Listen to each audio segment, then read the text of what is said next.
back to part 2 with Houston Heimuli, the fullback, alongside Mason Wake. I mean, that felt kind of weird to say. Anyways, the fullback at Stanford.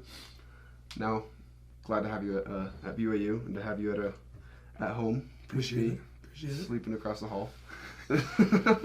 So we're gonna go into a little bit more about your time at Stanford real quick. So you go in there. We talked a little bit about your weight, putting on weight. But what did your role at Stanford look like from the time you got there until the time? Because I mean, you ended up being a captain for the team. Yeah. But I mean, obviously you didn't start as captain. Mm-hmm. So kind of like take us through kind of your experience at Stanford. Yeah. So freshman year, you pull up, get to the dorms, whatever, get all your stuff. And back then the rules were too, if you redshirt, like you were out. Like there were no games you could play. Like you had to declare pretty much after camp. And so, I get to BYU, I get to Stanford. I kind of go through summer training. I actually do pretty well. They're very impressed with what I can do. Even fall camp, and then we travel to Sydney, Australia, and we actually play there against Rice for a preseason game. And that game, my Coach Gould at the time, he was kind of like, I'm not sure if I'm going to put you in yet. We'll see at the game. So at the game, I was right by him the whole time. He looked at me, he's like, actually wait, kind of like, that's the worst. Biting at the reins. And finally, he just ended up not playing me. He put the other third string fullback in. And, we got back home and he said, hey, you know what? I want to save a year for you. So can you redshirt this year? And I said, yeah. So my role freshman year, I was just a scout team running back. We didn't have a running back. So I've been running back throughout all that year. Spring ball came and played fullback / running back as well. Spring game, I was a second string running back throughout the whole thing. And then, after that, I put on a little more weight. So I went from like 220 to about 240, 245, 250-ish area. And that's when I became more of a fullback. So sophomore year, I was the second string behind another great fullback, Reagan Williams. But he graduated, so I was like the fullback from junior year to after my 5th year. And then COVID hit. I actually had a great season that year, 280. So no one was really getting past me. Jeez. And then my last year at Stanford, I was the captain, and then started there as well. Yeah. So I mean, they run. I mean, what's their offense like at Stanford? At the time, it was pretty much a power formation, power I. It was a lot of gap scheme, duo, power, duo, power, throw a little shot down the middle, power. And then kind of towards the end of my career there, it became like a little more zone added onto it. So they still had the power elements, but they did outside zone, inside zone, and then still passed a lot. They have some great receivers there right now. But yeah, so if you like old school smash mouth football, Stanford used to just hold that thing close to their hearts throughout the years. Yeah. And then, did you get there with Andrew Luck? Was he there? No, Andrew Luck was way before me. I can't even remember what year he was. I was there with the quarterbacks. Quarterback, his name is Costello, and the other one's Davis Mills. And then right now is Tanner McKee.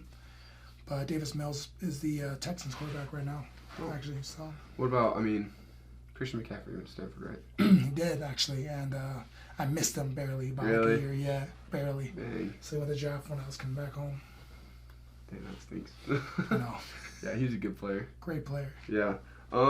So you caught how many passes did you catch in your career? I think in my career there, I think I actually legitimately, like on stats, I can count them. I think it's 5. I think 5 catches. One touchdown and 1 2-point conversion. What was the longest for? Longest was like 9 yards. 9 yards. It was a flat route. I just snuck out to the flat, got it, just ran. As quick relatively. You are quick. You're quick. Your legs can move. Don't underestimate yourself. I can move a good 30 inches from side to side, and then forward and back. But after that, my speed drops. Yeah. Nah. I see you on a kick return. You're out there.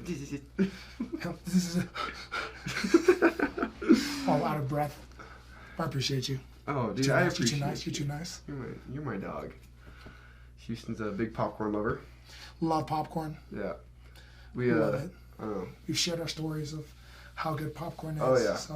So we actually go back and forth talking about types of popcorns because we run into each other in the kitchen every now and then. We were roommates, if you guys don't know. Yeah, we're roommates, and we've been roommates for almost a year now. I know. No, wait, no, you came in January, right? I came in January, so almost a full year. That's a long time. It's crazy, man. It's my dog. Yeah, we see each other in the kitchen. We talk over while we're cooking popcorn. Popcorn and whatever we're doing. Yeah, usually we're watching anime. Of course, Hunter x Hunter. Hunter x Hunter. I'm on episode like 109 now. Really? I'm grinding it. Oh, good for you. That's what I like to hear. A lot of people, diss on anime, but I'll tell Cougar Nation right now. The 3 guys upstairs in our house, we watch anime, and we're proud of it. Yeah. I don't know if I should expose who the 3rd guy is. I don't want to expose either Chris Brooks, but you guys, like I said, watch anime if you want to. Yeah. And I'm also going to take this comfy off real quick because I'm sweating. Yeah, go for it. So I'll ask you a question while you take it off. See if I got the Avatar T-shirt on. Okay, I respect that. Okay. So going from, Stanford to BYU. Your dad played here. Played on the national championship team, right? Yep. And so, how does that feel being able to be here? He was 35? Yeah, he was. So how does that? How does that feel? Like a better term, just surreal. So my dad played here, national championship, played NFL.